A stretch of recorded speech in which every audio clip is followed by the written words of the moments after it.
Morning, church. Pastor Darin here. It's not long after dawn on Sunday. We should be lining up for church and getting things ready for church right now, but we're not because they've called a lockdown, a snap lockdown, as you know, and you're all trapped in your homes. And so I thought I'd just share a few thoughts leading into this day when we're not allowed to have church. I want to give you a few words of encouragement to go forward with. First of all, I want to say to all of us, don't be fearful.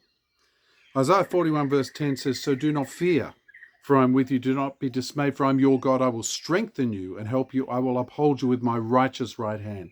And that's the God we serve. You can look around. You can get pretty freaked out with what's going on. If you tune into the media, it's just bad news. And how many different stories can they run on the coronavirus? I don't know. But there's plenty of fear out there. There's a climate of fear. And I want to encourage you, we don't have to buy into that.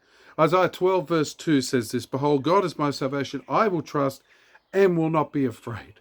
And then I think too of Habakkuk chapter 3, where he looks around at his circumstances and says, "I'm not going to let these affect me.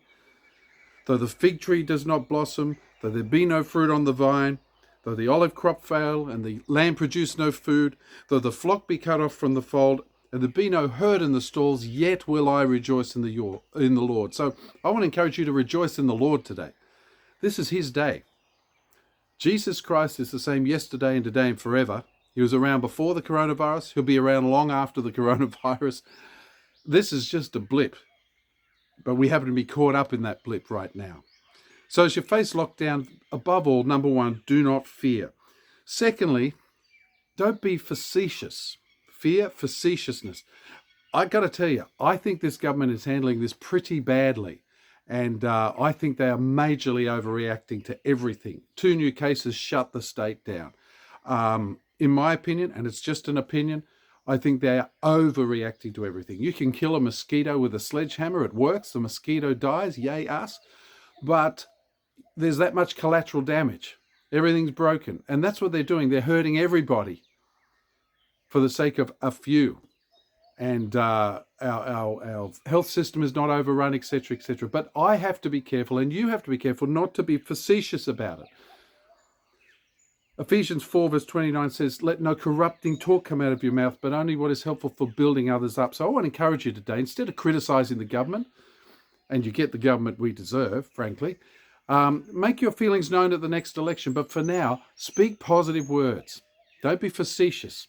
Don't be mocking all the time. Speak positive words. And I'm speaking to myself more than anybody else.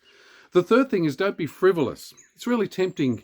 2 Timothy 2 verse 16 says, "Avoid irreverent babble, for it will lead people into more and more ungodliness."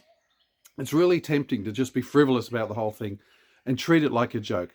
There are lives at stake. This is important. Let's just be team players and do what's required. The fourth thing is don't be fatalistic. And a lot of people are fatalistic right now. What does that mean? Well, the Stanford Encyclopedia of Philosophy defines fatalism as the view that we are powerless to do anything other than what we actually do. In other words, we're stuck with it. And so many people have said to me, well, it is what it is. And yes, it is what it is. But you don't have to be fatalistic about it. Because fatalism implies that prayer doesn't matter. And I'm telling you, prayer does matter. Instead of resigning yourself to all the stuff that's going on in the media at the moment, why not say, I'm going to pray into that. I'm going to pray and make a difference. Proverbs 3 verses 5 to 6 says, "Trust in the Lord with all your heart and lean not on your own understandings." Honestly, if you switch on the news, that's your own understanding right there. They're telling you what you should believe. You're not even allowed to believe differently to this government. So don't be fatalistic about it. Oh, well, we get whatever, whatever. It is what it is. I would encourage you to be prayeristic about it and pray into it and pray for the deliverance of our society, the whole world, from this virus and from the issues it has caused. And finally, so that's a bunch of don'ts. Here's a do. Do be focused. In all of this, what the enemy is trying to do is to take your eyes off Jesus and put it on the circumstances. But Hebrews 12 verse 2 says, "Fix your eyes on Jesus, the founder and perfecter of our faith." So I want to encourage you in the middle of all this mess, fix your eyes on Jesus. Remember Peter? He was stepped out of the boat. He stepped out in faith. He was part of the miracle. Then all of a sudden he began to sink. Why? Because he took his eyes off Jesus and he placed it on his circumstances. I want to encourage you folks. members of Ignite Church and others who are listening, turn that television off. Turn the media stream off. Turn off social media.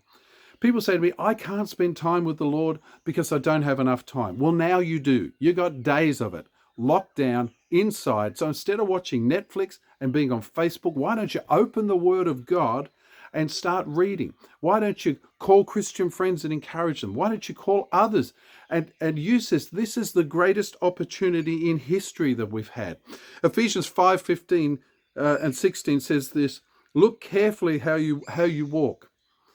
Not as unwise, but as wise, making the best use of time because the days are evil. Truly, these days are evil. This virus is evil. But I think this is the greatest opportunity in history that we've had to speak out for the gospel. You may have never told anyone about your faith in Jesus. This is a great time to do it. Why not do it? Why not take this opportunity to tell people about Christ? So, I want to encourage you. We haven't got church today, but what we do have is an incredible opportunity to share the gospel with people, with somebody, with anybody out there. Call your friends, encourage them. And above all, read the Bible and pray. This is your moment. This is a great opportunity we have to reach out to our community. God bless you. We're hoping church will be on next week. But if it's not, there'll be something else coming your way. Just threw this together quickly this morning because we love you. We are with you. Let's stick together, Ignite. And let's ignite a fire in our society that brings hope and joy to people who need it. God bless you. We'll see you during the week on Sparks. Don't forget to tune in every morning. They're on Facebook. Tune in and get a thought for the day. And then we'll see you next week. God bless you. See you then. Bye.